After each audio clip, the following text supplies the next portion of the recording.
Pada kesempatan khutbah yang singkat ini, saya ingin menyampaikan sebuah khutbah yang berjudul Hidup di Dunia Amatlah Singkat. Memang betapa singkatnya kita hidup di dunia. Kalau diukur dengan ukuran hari akhirat, kita hidup tidak sampai 1 jam. Kata Allah, fi yaumin kan miqdaruhu alfasana mimma ta'udun. Satu hari akhirat 1000 tahun hari dunia menurut hitungan. Maka andaikan umur kita 1000 tahun, berarti kita hidup hanya 1 hari. Andaikan umur kita 500 tahun, berarti kita hidup hanya setengah hari, 6 jam. Andaikan umur kita 250 tahun, berarti kita hidup hanya 3 jam. Andaikan umur kita 125 tahun, maka berarti kita hidup hanya 1,5 jam. Umur 125 tahun di dunia ini amat langka. Umur 125 tahun. Dan rata-rata umur orang Indonesia yaitu 65 tahun. Berarti rata-rata orang Indonesia hidup tidak sampai 1 jam menurut hitungan hari akhirat. Maka oleh karenanya hidup yang amat singkat ini, kenapa kita sia-siakan? Isi, yaitu dengan memperbanyak ibadah dan kebaikan. Karena memang hidup adalah untuk ibadah dan kebaikan. Apa kata Allah, wa ma khalaqtul jinna wal insa illa liya'budun. Tidaklah kuciptakan jin dan manusia kecuali hanyalah untuk ibadah kepadaku. Selain itu tidak. Hanya untuk ibadah kepadaku, kata Allah. Makanya apapun yang kita lakukan, aktivitas di dalam hidup ini, semuanya niatkan untuk ibadah agar bernilai di sisi Allah Subhanahu wa ta'ala. Andaikan kita menjadi seorang pedagang, berdagang niatkan untuk ibadah. Andaikan kita menjadi seorang karyawan, pegawai, bekerja niatkan untuk ibadah. Andaikan kita seorang guru atau dosen, mengajar, niatkan untuk ibadah. Andaikan kita mempunyai kedudukan pangkat dan jabatan untuk ibadah.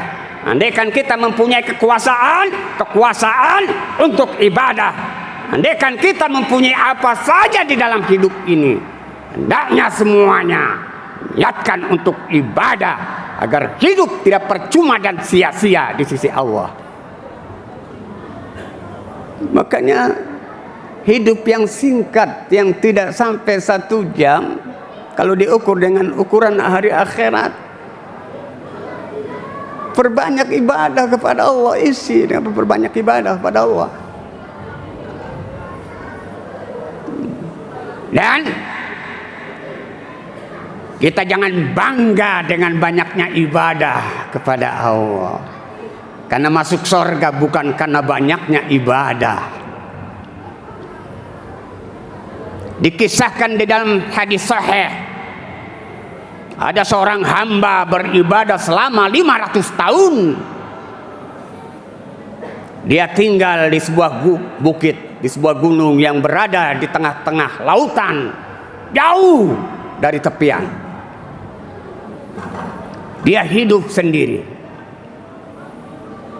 Dan di gunung itu memancar air jernih, tawar dan segar.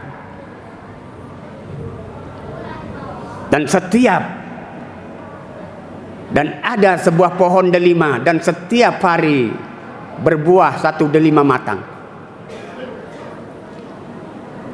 Dan setiap sore si hamba itu turun, mengambil air wudhu, minum, mengambil itu buah delima matang itu sebagai makanan. Setelah itu naik dan dia ibadah selama 500 tahun.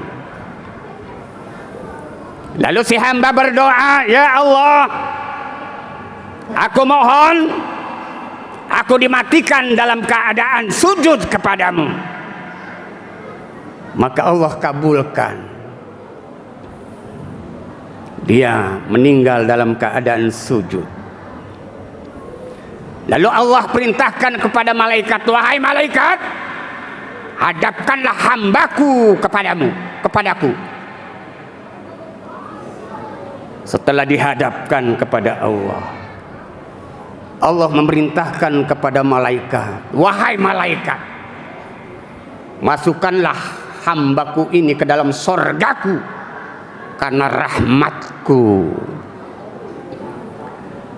Tapi si hamba membantah, ya Rabb, masukkanlah hambamu ini ke dalam sorga karena ibadahku, bukan karena rahmatmu.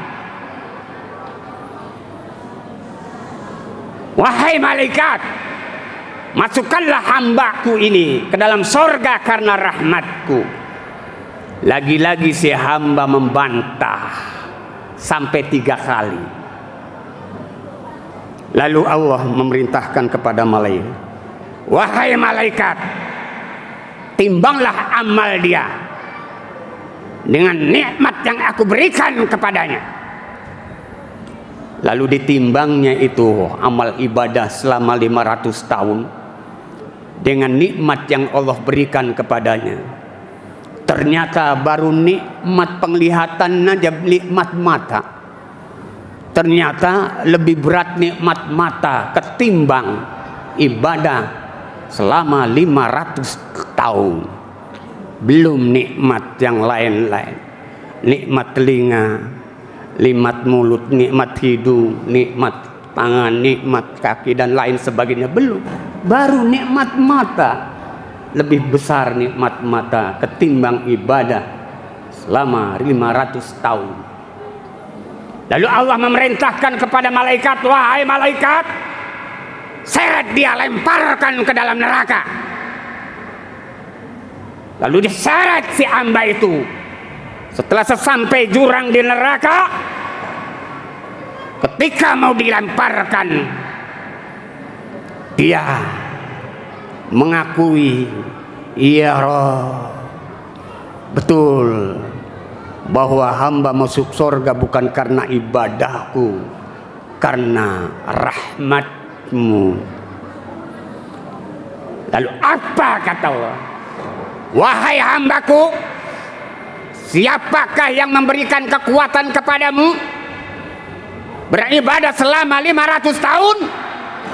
Engkau ya Rabb. Siapakah yang menciptakan kamu dari tidak ada menjadi ada? Engkau ya Rabb. Siapakah yang memancarkan air jernih, tawar dan segar dari celah-celah gunung itu, padahal sekelilingnya adalah air asin? Engkau ya Rabb. Siapakah yang menumbuhkan, yaitu pohon delima yang setiap hari berbuah satu buah delima matang sebagai makananmu? Engkau ya Rabb. Dan engkau mohon kepadaku ketika dicabut nyawanya kau dalam keadaan sujud. Siapakah itu yang melakukannya? Engkau ya Rabb. Maka oleh karena itu, semuanya itu karena rahmatku. Maka oleh karena itu, kau masuk surga juga karena rahmatku, wahai hambaku. Subhanallah. Maka oleh karenanya, dengan memperbanyak ibadah itulah kita mengharapkan mendapatkan rahmat dari Allah Subhanahu wa ta'ala, sehingga kita dimasukkan ke dalam surganya Allah Subhanahu wa ta'ala. Dan di dalam mengisi hidup yang singkat ini, perbanyak kebaikan, karena memang hidup adalah untuk kebaikan. Kata Allah, wa ahsin kama ahsanallahu ilaik, berbuat baiklah kamu sebagaimana aku berbuat baik kepadamu. Artinya apa? Kebaikan yang aku berikan kepadamu itu berikan kepada sanak saudara. Kebaikan yang aku berikan kepadamu itu berikan sama sanak tetangga. Kebaikan yang aku berikan kepadamu itu berikan kepada masyarakat. Kebaikan yang aku berikan kepadamu itu berikan kepada umat dan bangsa ini. Karena memang hidup adalah untuk kebaikan. Itu kata Allah. Dan kita jangan menganggap remeh terhadap kebaikan walau sekecil apapun, karena ada balasannya dari Allah Subhanahu wa ta'ala. Wa may ya'mal mithqala dzarratin khairan yarah wa may ya'mal mithqala dzarratin syarran yarah. Sekecil apapun kebaikan yang kita lakukan ada balasannya. Begitu juga sekecil apapun kejahatan yang kita lakukan ada balasannya. Dan kita jangan menganggap remeh. Dan tugas kita adalah menyebar kebaikan di dalam kehidupan ini. Seperti halnya kita menyebar benih, mana benih itu yang akan tumbuh. Begitu juga kita tugasnya menyebar kebaikan. Mana kebaikan yang akan diterima oleh Allah Subhanahu wa ta'ala, kita tidak tahu. Dikisahkan di dalam hadis sahih, ada seorang pelacur masuk surga. Ceritanya, ada seekor anjing yang kehausan, hampir saja mati. Lalu si pelacur melihat anjing yang kehausan itu merasa hibah dan kasihan. Lalu dia mengambil air dari sumur dengan sepatunya, dengan tali ikat pinggangnya, lalu ditimbaknya itu air dari sumur itu. Lalu dikasihnya itu minum anjing yang sedang kehausan itu. Lalu anjing itu selamat dari kematian, sehingga dia segar bugar kembali. Sementara si pelacur itu sendiri meninggal dunia. Lalu apa? Dengan perbuatan baik tersebut, mengasih minum terhadap seekor anjing yang sedang kehausan, maka Allah mengampuni semua dosa-dosa yang dilakukan oleh si pelacur itu. Akhirnya si pelacur itu masuk surga. Subhanallah. Maka oleh karena itu tugas kita yaitu menyebarkan kebaikan. Sebagaimana kita menyebar benih, mana yang akan tumbuh benih yang kita sebarkan itu. Begitu juga mana yang akan diterima oleh Allah Subhanahu wa ta'ala kebaikan yang kita sebarkan itu.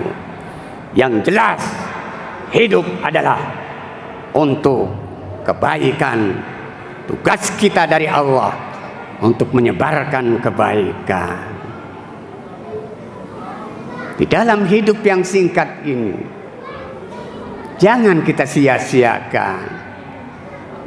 Penuhi, isi dengan sebaik-baiknya, yaitu dengan memperbanyak ibadah dan kebaikan.